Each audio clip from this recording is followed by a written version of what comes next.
Yo soy investigador del Departamento Forestal, soy de Brasil, hace 6 años estoy acá. Y bueno, vamos a estar presentando algunos de los resultados de trabajos que hemos desarrollado y que estamos desarrollando en ese momento con Eucalyptus smithi. ¿Cómo compartimos la temática? ¿Sí? Sí, se puede. Bueno, capaz que por el tono también, ¿no? Que complica el partido. ¿No?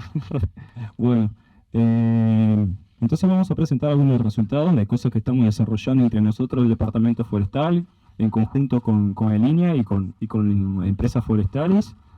Y esa parte inicial de la presentación, Jaime va a arrancar, entonces le paso la palabra a él. Bueno, buenas tardes. En realidad, Franco me solicitó que haga la introducción, el que se encargó de todas las actividades de esto, fue principalmente él. Surgió este trabajo o esta idea surgió en la época de la pandemia, a solicitud de INEA, de Fernando, que nos llamó para encarar esta problemática.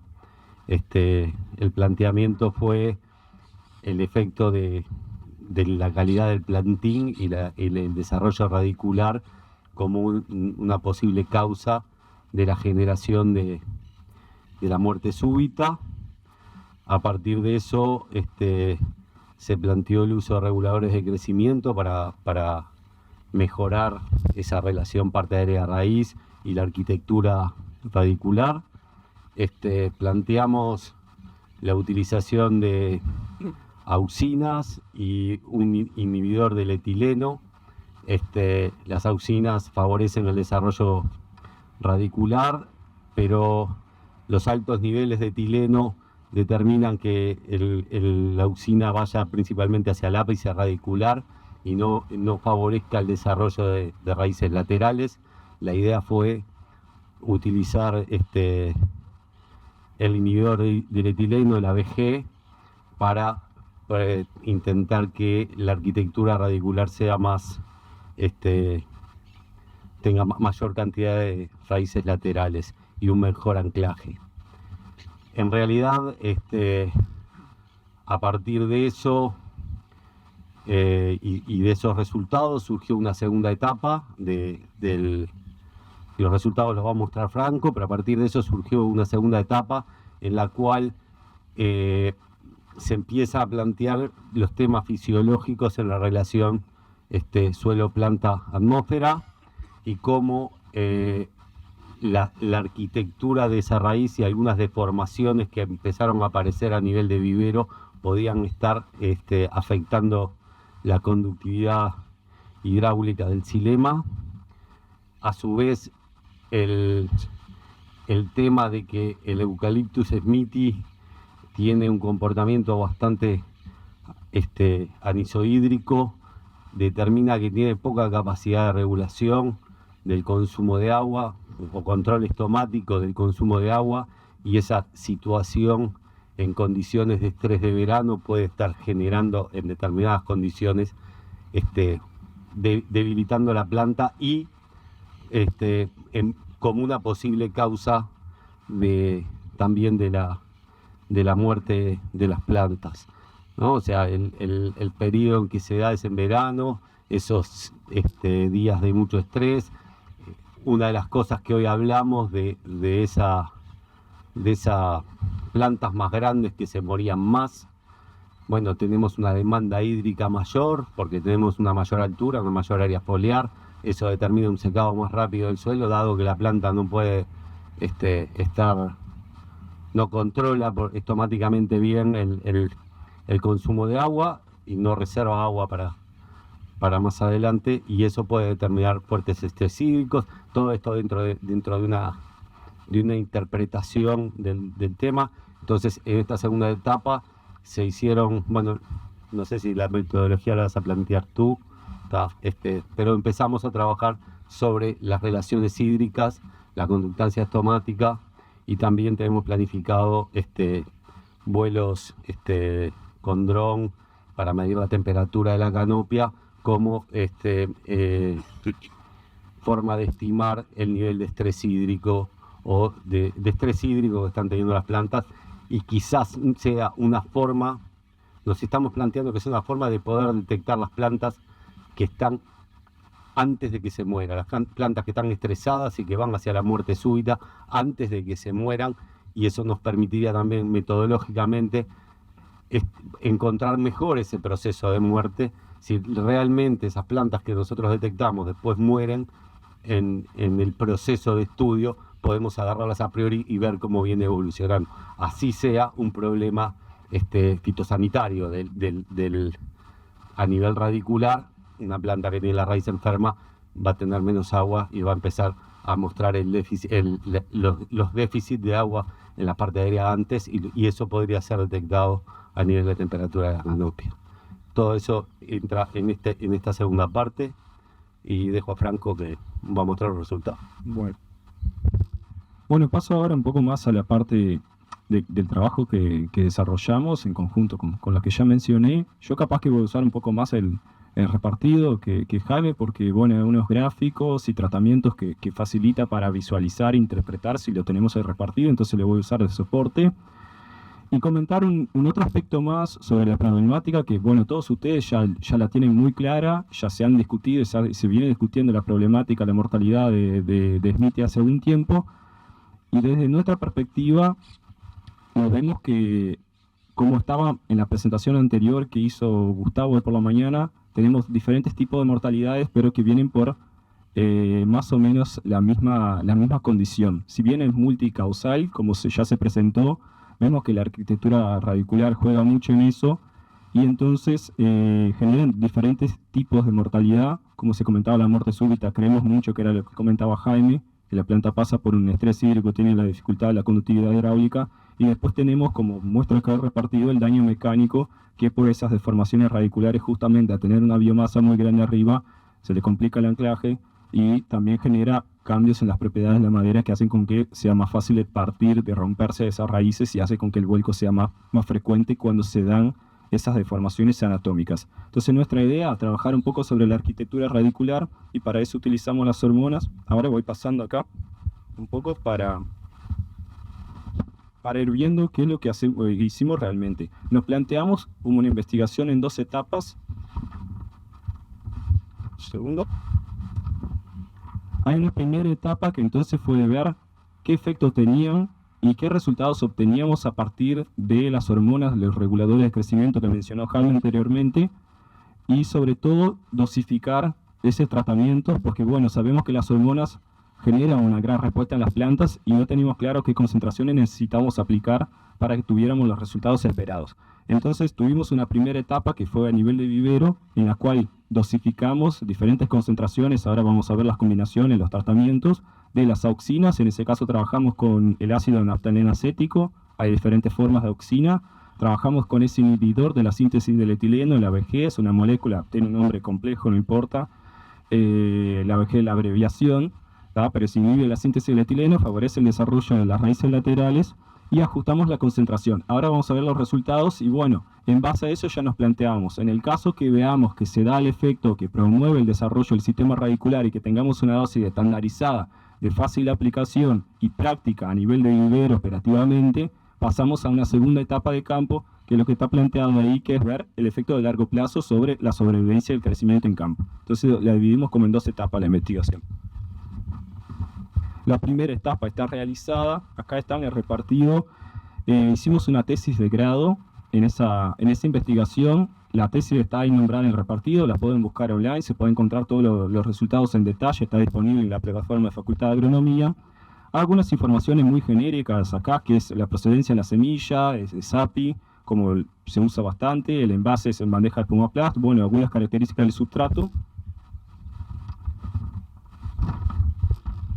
Y bueno, esa hoja que sí es algo que quería detener en un segundo, porque explica un poco qué fue lo que hicimos y también nos da la idea de cómo trabajamos y cómo se podría reproducir esa metodología en el caso que alguien la quisiera reproducir. Básicamente agarramos plantas 70 días desde la siembra, tenían los tamaños que presenta ese cuadro que está un poco más por acá, que básicamente son plantas que tenían entre 12 y 15 centímetros, aproximadamente 13 centímetros de altura en promedio, ¿tá? A los 70 días desde la siembra. Entonces en plantas de ese tamaño clasificadas, estandarizadas para el experimento, lo que hicimos, probamos diferentes concentraciones de los dos reguladores de crecimiento que nombramos. ¿Tá? Ahí tenemos las dosis que trabajamos con 3 parcelas para cada combinación de tratamiento, con 30 plantas por parcela. ¿Tá? Y acá abajo viene ese cuadro, que si bien tiene un montón de números, pero es importante porque después lo que vamos a ver son eso, lo que nos decimos, los tratamientos, las combinaciones, que es, bueno, lo que si ven acá abajo, van a ver que tiene arriba las dosis de la VG, ¿tá? Y a la izquierda las dosis de la auxina. ¿Tá? Entonces vamos haciendo combinaciones, eso en miligramos por litro, son concentraciones, el 0,0 sería el control, lo mismo que echar agua a las plantas, ¿tá? Y ahí vamos haciendo las otras combinaciones. Siempre lo que está a la izquierda, van a ver que tiene 2 números, lo que está a la izquierda son las dosis de concentraciones de las auxinas, y lo que está a la derecha del inhibidor de la síntesis del etileno. Entonces tenemos 0,0 el control completo, 0 de auxina, 125 del inhibidor del etileno y así por adelante. Tenemos 12 combinaciones. Trabajamos con 4 dosis de auxinas y 3 dosis de la ABG. Nos resulta en 12 tratamientos. Entonces probamos, para resumir, probamos diferentes dosis para ver cuál nos generaba el efecto que queríamos realmente obtener al final. Y bueno, las mediciones que hicimos entonces un poco fue eso: altura, diámetro del cuello, las clásicas mensuras de vivero. Además trabajamos con peso de raíz, peso de hoja, peso de tallo, algunos indicadores de calidad de plantín. Y ahora quería pasar a los resultados y les pido que vayan fijándose un poco, los que puedan, en el repartido, porque ahí está más desglosada los resultados, pero les voy a hacer comentarios más genéricos también. En esa hoja acá, capaz si se fijan, tenemos 3 gráficos que arriba dicen muy fácilmente qué es lo que estamos viendo: altura, diámetro y por otro lado el índice de robustez. ¿Tá? Que básicamente sería la relación entre la altura y el diámetro del cuello, que nos indica un poco la calidad, la robustez que tiene esas plantas, suponiendo que el diámetro del cuello es un muy buen indicador estimador de la biomasa radicular. Por eso lo usamos bastante, porque es una variable muy fácil de medir. Lo primero que vemos en el gráfico, entonces les quería mostrar las combinaciones, ese jueguito de números está siempre abajo en los gráficos, son los tratamientos. Por un lado, otra vez repito, está la dosis de auxina. Yo les voy a comentar ahora cuál fue la mejor, no se preocupen, pero para explicar nomás. Está por un lado a la izquierda las dosis de auxina, por otro lado las dosis del inhibidor del etileno. ¿Sí? Entonces vamos desde la primera barrita, que es el control, hasta las dosis mayores. Lo que vemos en el caso de la altura, está clarita una flecha que indica el efecto de los tratamientos sobre esa variable, sobre la altura. Básicamente, a medida que aumentamos las concentraciones de los reguladores de crecimiento, reducimos el tamaño de las plantas. Hay 3 barras que están con una E arriba, que son las que quedaron en el análisis estadístico más por debajo del tamaño, que claramente nos muestran que esas plantas fueron detenidas en crecimiento, porque si pensamos, esas plantas estuvieron creciendo luego de la aplicación por 90 días. ¿Tá? Entonces, en 3 meses, esos tratamientos que están por debajo crecieron cerca de 3 o 4 centímetros. Los que trabajan con plantas de vivero y el silvicultor de campo saben que las trancamos completamente para que uno aguante las plantas por 3 meses creciendo 3 centímetros en un vivero en óptimas condiciones de crecimiento, no se da, ¿no? Entonces, por un lado, vimos que alguna de las dosis tiene un efecto como que muy fuerte y las trancaríamos si aplicáramos esas concentraciones. Por otro lado, los controles quedaron con un tamaño de planta que, si miramos la altura, ha sido más seco, me parece una planta adecuada, 25 centímetros, una planta estándar para la plantación de campo, ¿no? Pero ahora vamos complejizando un poco más y viendo las otras variables y los otros resultados para entender cuál es el que nos pareció que fue el más adecuado. Después, si vemos para el costado el diámetro, vemos que no hay un claro efecto de las hormonas sobre el crecimiento en diámetro. Ahí puede estar explicado por varias cosas. Básicamente, las plantas van a crecer en diámetro por ese meristemo secundario que tienen en el tallo y necesita un poco más de tiempo para desarrollarse en diámetro, que capaz en el vivero no fue lo suficientemente fuerte el efecto de la hormona para actuar sobre ese punto. Actuó sobre el meristema apical, pero en el caso del meristema secundario como que no tiene un efecto tan fuerte. Y después vemos la relación entre las dos variables y ahí empezamos a ver algunas cosas más interesantes. Ven que tiene unas líneas y unas rayas ahí sobre el número 10 y el 11. Y básicamente esos son valores de literatura que nos reportan como rangos adecuados para plantines al momento de la expedición a campo, para eucaliptos en general. Eso está reportado para eucaliptos grandes, lo estamos extrapolando para este. Y el valor del índice de robustez, esa relación HD, ideal sería entre 6 y 10. Ahí vemos que va hasta 10. Aceptamos hasta un 11 como rango, digamos, óptimo, por así decirlo. ¿Tá? Y algunos tratamientos que están por debajo, como que quedan dentro del rango, muy buenos, pareciera, pero bueno, son los mismos tratamientos que los trancamos en las piedritas, que quedaron al final con 15 centímetros. Tampoco es lo que queremos, que bueno, nos dé una buena relación HD, índice de robustez, pero que las plantas estén trancadas, no es el objetivo. Entonces vamos buscando algo más intermedio. Y ahí les destaqué en la presentación, hay un tratamiento que está en el medio de la bolsa esa, que tiene 600 miligramos por litro de auxina con 125 gramos por litro del inhibidor de la síntesis del etileno. Vemos que ese tratamiento se arregló para dentro del rango que consideramos óptimo, que es ese que está tachado ahí. Y bueno, le estoy llamando la atención porque es lo que se va a venir en los otros resultados que nos pareció más interesante, y ya adelantando, ¿no? Es más o menos con el que nos pareció que nos dio los resultados más positivos. Si pasamos de hojas, acá, ahí sí vamos a ver los resultados que nos hicieron como que ir por el lado de ese tratamiento. Básicamente tenemos dos gráficos ahora, que es esa hoja que se ve acá. Están los pesos de las raíces y el peso seco total de las plantas. Entonces vemos que en promedio hay una raya que pasa en el gráfico y tiene un valor de 0,19 gramos por planta en promedio de todos los tratamientos. Cada una de las plantas evaluadas. Fueron más de 1000 plantas. Para nombrar, es como un número que consideramos adecuado para hacer una primera investigación. Y vimos que por encima de todos los gráficos se destaca de esa concentración que les mencionaba, y que tuvo un valor de un 30% más que los demás. Bueno, cuando lo ponemos en proporción es bastante, como 30%, a los números de peso seco, porque al sacar el agua es muy poquito, como que es un cambio de 0,19 a 0,25, pero la verdad es que comparado con todos los otros tratamientos hemos promovido el desarrollo radicular, y cuando uno agarra las raíces, le saca, además estamos trabajando con bandejas de Pomaplease, que tienen un volumen de sustrato, digamos un volumen de 50 centímetros cúbicos, que los que están en la producción saben que no es mucho, tiene 5 centímetros de largo, además tiene ese formato de cuna. Entonces, al tener 30% más de raíces en ese envase, te dabas cuenta del toque, te lavabas las raíces y veía que era un montón más de biomasa radicular que había en esos tratamientos. Y después otro dato interesante es que del peso seco total, ustedes pueden ver ahí que ese mismo tratamiento tuvo el mayor desempeño. Si miran las otras barras también, como que hubieron otros dos tratamientos más que también llegaron a valores altos de peso seco total.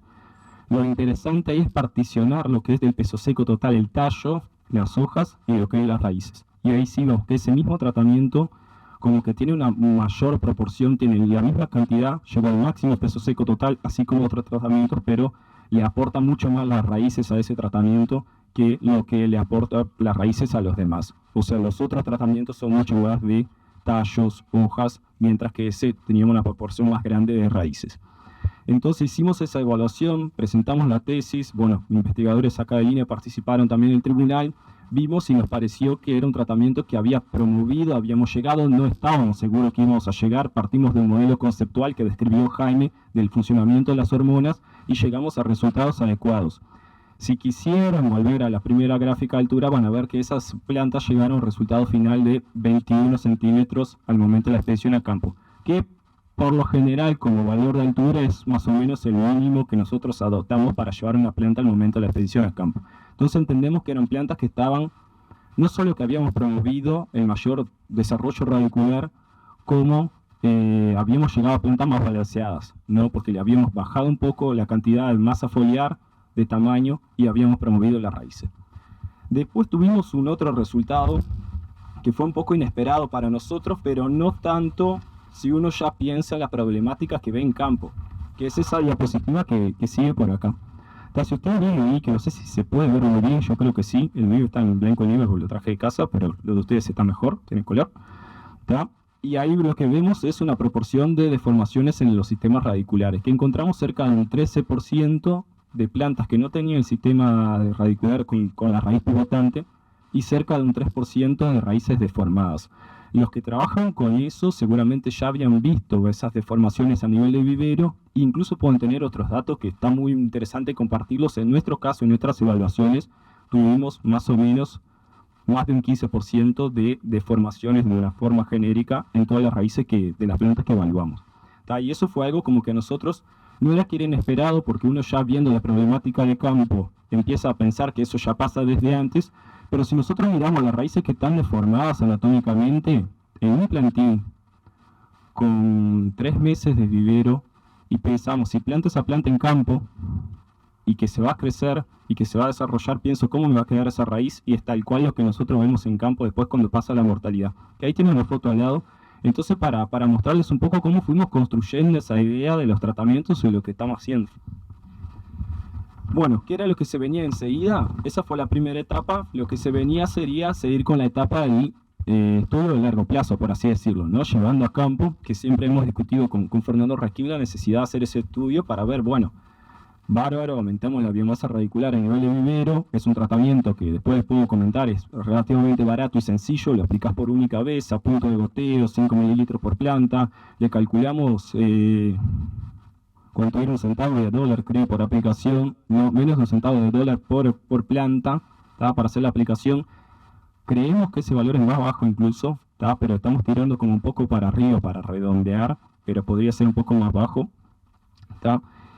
Y ahí hicimos el planteo del segundo experimento de campo. En ese caso, viendo las deformaciones anatómicas que ya pasaban a nivel de vivero, creo que no necesito, ¿no? Pero bueno, sigo con el micrófono. Me está molestando casi, pero bueno, no pasa nada. Después tenemos, ahora en ese caso no estamos trabajando más con diferentes dosis de las concentraciones. Estamos trabajando con la dosis que seleccionamos y plantas que no fueron aplicadas, plantas que tuvieron una aplicación al mismo momento cuando tenían 12-13 centímetros y plantas con otra aplicación más al momento de la expedición de campo, para ver si tenemos un efecto residual y benéfico de eso en campo. Además le complejizamos un poco, que agregamos, que ahí nos pareció interesante agregar el tipo de raíz, que fue un desafío. Entonces, ¿qué pasa? Nosotros queríamos ver no solo que estuviéramos promoviendo el desarrollo radicular, sino que podíamos afectar positivamente las plantas que tenían las deformaciones que nosotros identificamos previamente. Porque capaz que las que se están muriendo en campo son las que tienen las deformaciones desde antes, y entonces al tener todo mezclado no sabemos si la estamos mejorando o no. Entonces queríamos separar ese efecto en algo aparte. Bueno, en una parcela solo plantas que tienen deformaciones de tal manera. En otra parcela solo plantas que tienen deformaciones de otra tal manera, y a ver si las aplicaciones hormonales influyen positivamente sobre ese tipo de planta, ¿tá? Y ahí vamos a estar más seguros de los resultados que vamos a estar obteniendo. Hay una descripción repartido básicamente lo que vamos a medir en la etapa de campo y en la etapa de vivero. Le agregamos variables de fisiología, como venía explicando Jaime, fotosíntesis, conductancia automática, conductividad hidráulica, todo para entender si lo que pensamos que las plantas se mueren primero cuando están muy grandes porque se quiebran las raíces y se caen las plantas, y por otro, si cuando son más chicas, por ejemplo con 3, 4, 5 meses, si se secan porque siguen perdiendo agua para el ambiente, porque no logran cerrar los estomas y ahí se mueren porque les falta agua y por estrés hídrico, digamos, ¿tá? Entonces le agregamos variables de esas para ver si es tan así realmente la historia, porque la literatura reporta el Eucalyptus smithii como una especie, como comentó Jaime, anisoidérica, o sea, sigue haciendo fotosíntesis con conductancia automática aunque no tenga mucha agua, ¿tá? La idea es hacer el experimento en 2 sitios, en 2 años distintos. Hicimos el primer experimento este año pasado, plantamos en octubre en el sitio de Valentines.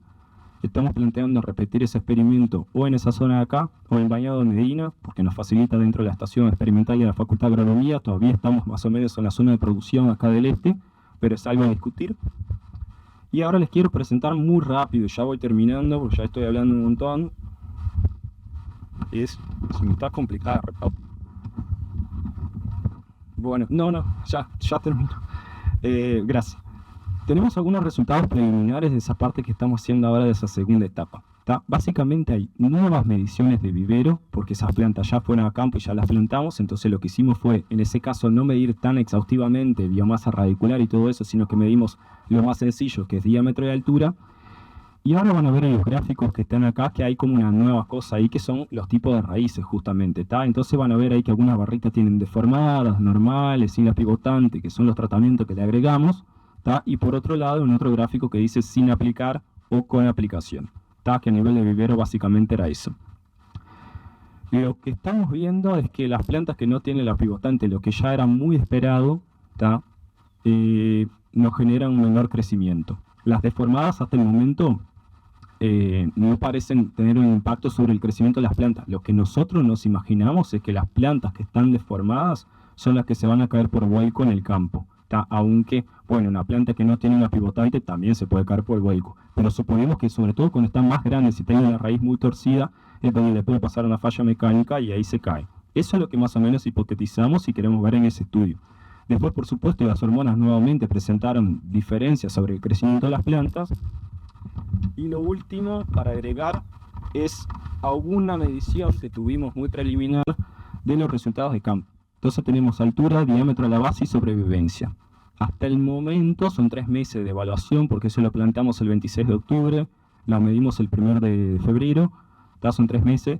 Todavía no tuvimos diferencias significativas, pero bueno, ahí andamos. Ya estamos cerca del